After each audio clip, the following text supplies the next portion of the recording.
HOA story time. We're going to court. Okay, posted by deleted. The setting: United States, northern neck of Virginia. The situation: bought land and built a house on it. Back when my wife and I were much more newlywed than we are now, we hired ourselves an architect and went whole hog on having our cozy little dream home designed. While this was being done, we went shopping around for a parcel of land on which to have it built, which went quickly and easily, and we even got a pretty nice deal on a half-acre lot that was just far enough back in the sticks for us to be happy, but close enough to our jobs that it wasn't much of a commute. Best part of all, no homeowners association. There weren't any active back in that area because, point blank, it was full of poor people back there. Dirt poor country types and working poor wage slave types. We made very sure with our lawyer that no previous owner had ever had the title amended to allow for any HOA nonsense as well, because that's a thing some real estate developers like to do. They'll buy up a property, get the title amended to force the membership of that property into a local HOA that they usually operate or are in cahoots with those who do, and then resell it with that as a new requirement for any prospective buyer to automatically agree to when they sign the title. Flash forward to August of 2019. COVID was just around the corner, but nobody knew that yet. Everything was that which passes for normal out in those parts, and my wife and I had since moved to a different location, but retained that property as one of our various rentals. It was our dream home for several years, and we loved that place. Moving was tough. It was a good neighborhood out there, and folks were very welcoming. Then a company that's totally not named Ryan Homes or anything even slightly similar, they came in and they spent some years buying everything up back there that got the market and pressuring folks into selling, which worked out for them only too well. And of course, they gentrified everything. For 3 years and some change, there was massive amounts of the old being torn down and hauled out and the new being built up and sold.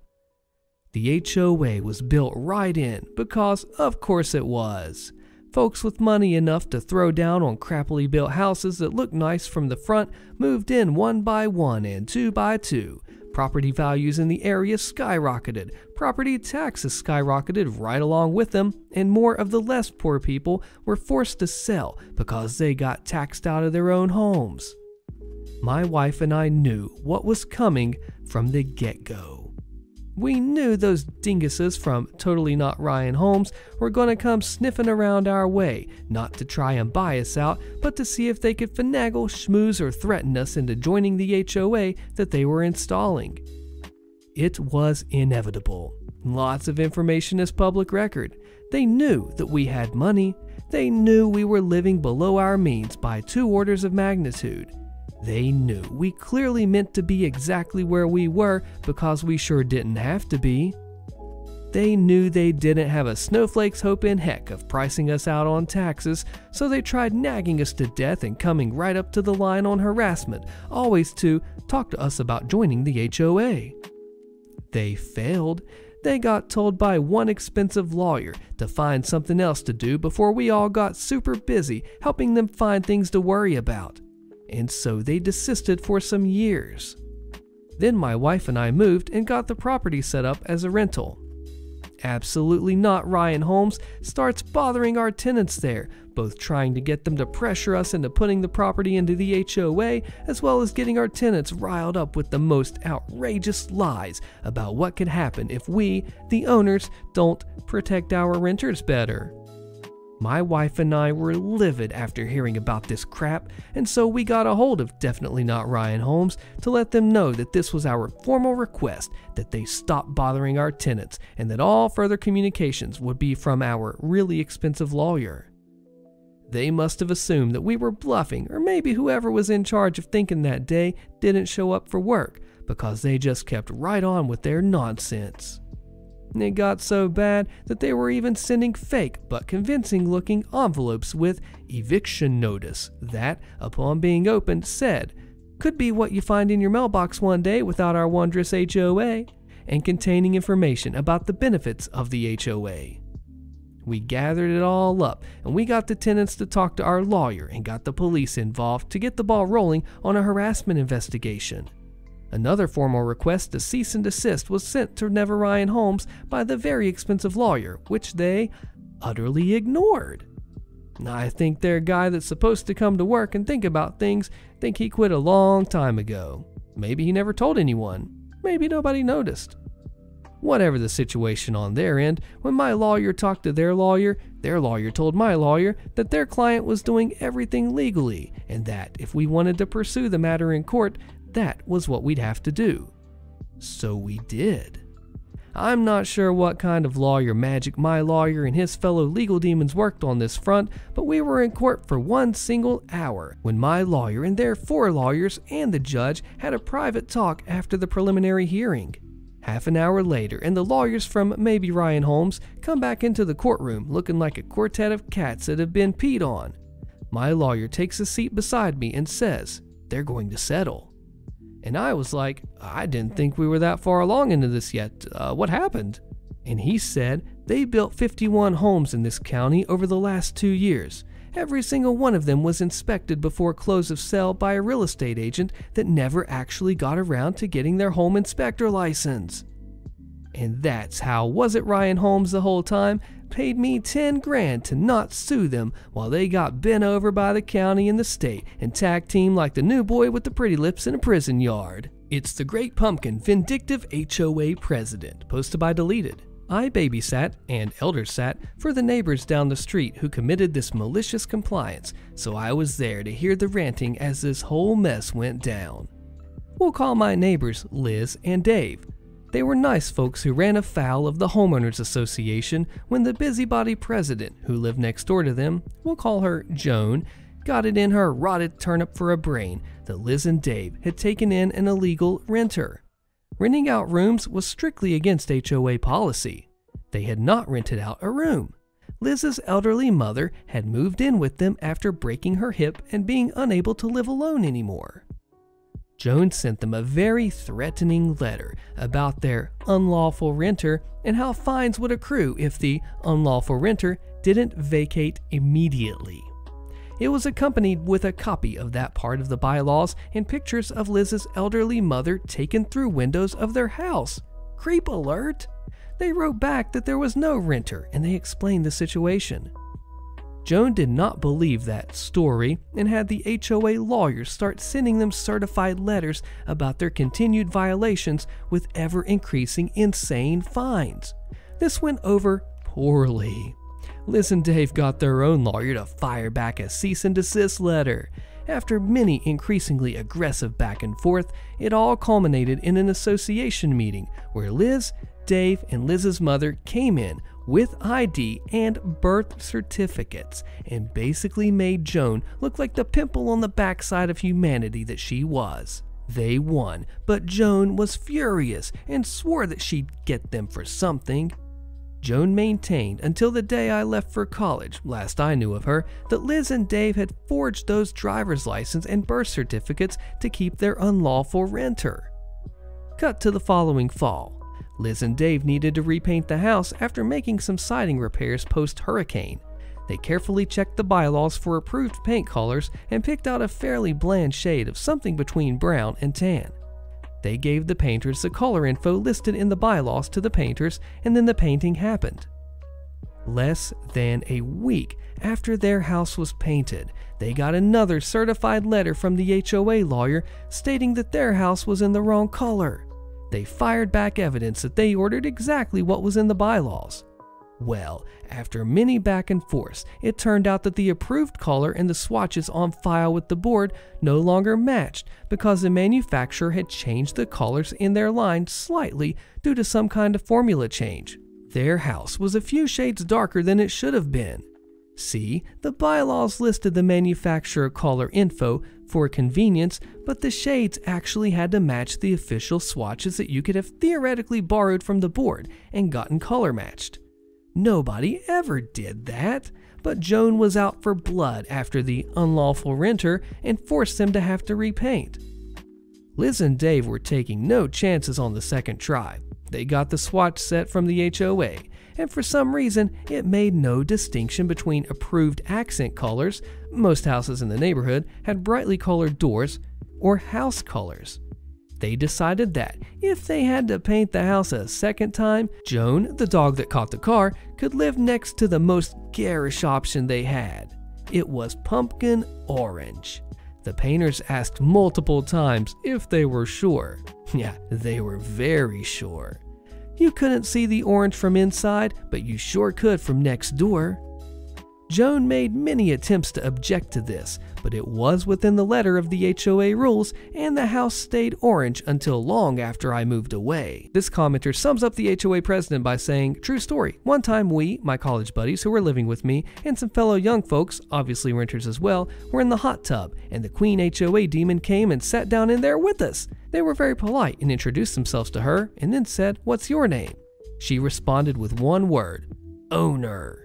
Our next HOA story is called, "Can't Have White Rope Lights to Celebrate Christmas?" Okay, get ready for the color explosion, posted by Undecided MN. About 20 years ago, my wife and I had just gotten married, and we rented a condo where all the windows and the sliding door faced the parking area. My wife, to celebrate our first Christmas as a married couple, put a white rope light on the railing on our 2-foot grilling area. It was a nice little gesture. That night, we went out to dinner, and when we came home, we found a letter under our door. The letter read, "All holiday lights must be removed immediately from the exterior portion of the condo. Christmas or other religious lighting is against HOA policy, and failure to remove can result in fines and other legal actions." My wife felt horrible, and I couldn't believe it. The owner of the condo had left a copy of the HOA regulations, and I found a nice little loophole. Apparently, they could regulate lights on the exterior balcony and grilling area, but not lights inside the condo. Game on. I took my wife immediately to the big box hardware store and picked up 2 fake Christmas trees, about 2,000 colored lights, a light ball, and whatever holiday decoration I could find. Our condo had 3 windows and the sliding glass door. I filled up each one of those windows with lights, crisscrossing around the inside of the perimeter of the window, and one had the LED ball hanging in the center. The sliding door had the Christmas tree in full view, completely covered in lights and ornaments. Also, the sliding doors were full of Christmas lights. My electric bill must have tripled. When you came into the parking lot of the condo complex, you saw a beacon of light full of Christmas spirit. You probably could see the condo from orbit, and nothing could be said by the HOA snitch. Apparently, at the next board meeting, a proposed rule change was brought up to limit the amount of holiday lighting being shown through windows. It was quietly pointed out by another HOA board member that was an attorney that you probably could not regulate activities inside a person's dwelling. I moved out before next year, but I never received another notice. This commenter says, "These are my Festivus lights. It's a non-religious gathering based on freaking Seinfeld." Nice job, OP. That's the way to stick it to him with the revenge. Neighbor and HOA harassment, posted by Sean B for Life.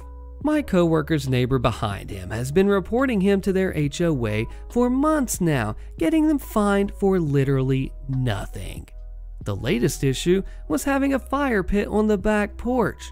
The bylaw mentions you can't have an open fire or have fire pits in use, but grills are allowed. But the issue here is that the fire pit is not in use. Also, the picture presented to show the fireplace on the back porch comes from that neighbor's security camera that is directly pointed at his house. The entire view of the camera is all of only his property and nothing else. The houses are separated by a drivable alleyway too. This neighbor spies on him regularly. He sees him looking out at them all the time, day and night. And also, he trespasses on people's property to find reasons to report them. I told him to fight it because he's spying, privacy breaching, and the bylaw doesn't say that you can't own one or have one out, and harassment. Any other advice? A question and update from OP. Has he got children and have them out playing in the rear yard when he uses a grill? Then lay a charge of the neighbor creating inappropriate videos. OP replies, "My coworker is in college renting the house with 7 other people. They all stay inside mostly and are quiet from the info that I'm given. This entire neighborhood is right next to their college. The position of the camera gathered from the photo evidence of breaking the bylaw has direct view of the back door, so every time it opens, you can see inside. The entirety of the camera view and from all shows only the upper half of my coworker's backyard, along with his entire house. It does not show the alley street in between their houses or the owner of the camera's backyard. Are these normal houses in a suburb? Or are the HOAs gated communities with townhouses or something? Someone asked, and OP replied, it's a 3-street subdivision in a larger neighborhood. It's not gated. Wow, they seem incredibly intrusive for just a small house in a suburb. I get condos with shared common property needing them. They're seen as the downside of owning a condo and apartment here. Maybe because housing estates in the US have to maintain stuff that is maintained by the local council in other countries. The final update. So far now, he has been charged with the following: having a fire pit in view on the back porch. The bylaw states it can't be lit that close to the house, and were fined for it being lit, which it wasn't, and without evidence. Having a hammock drilled into the tree in their backyard, but it was one of those wraparound tension ones. This had something to do about the destruction of the landscape. Continuous complaints about different cars parked in the driveway. I don't know how this is even a thing, but when you have 7 college students renting a house, it should be expected. Continuous noise complaints. Their neighbors on both sides throw parties all the time, so the HOA groups them all together. And the most recent was a fine for having the grill on the front porch. It was never on the front porch. I helped them move in and I took it straight to the back porch. It's too big and too heavy to just move to their tiny front porch. All of this is without any proof, and most of these fines are from bylaws that don't exist or what they wish they wrote in but didn't. As in, they have no grounds for these fines. All of them have been $50 to $100, which they have refused to pay and are usually dropped. The latest one with the grill was $750. Pretty steep in my eyes for an HOA fine. They even mentioned in their emails about the fire pit that the grill is the only thing allowed on the back porch and it never left the back porch. It is clear they're being targets by the HOA and their rear neighbor. Their landlord at this point is tired of the complaints and wants them all out. This feels like a group thing, like they're all in on it. I told him to take legal action. Is there any legal action to take? Any ground to stand on? I know HOAs can pretty much do what they want sometimes. HOA secrets exposed, tax evasion, fraud, extortion, how I uncovered it. Find out by clicking the video on your screen. You don't want to miss this one, and I'll see you there.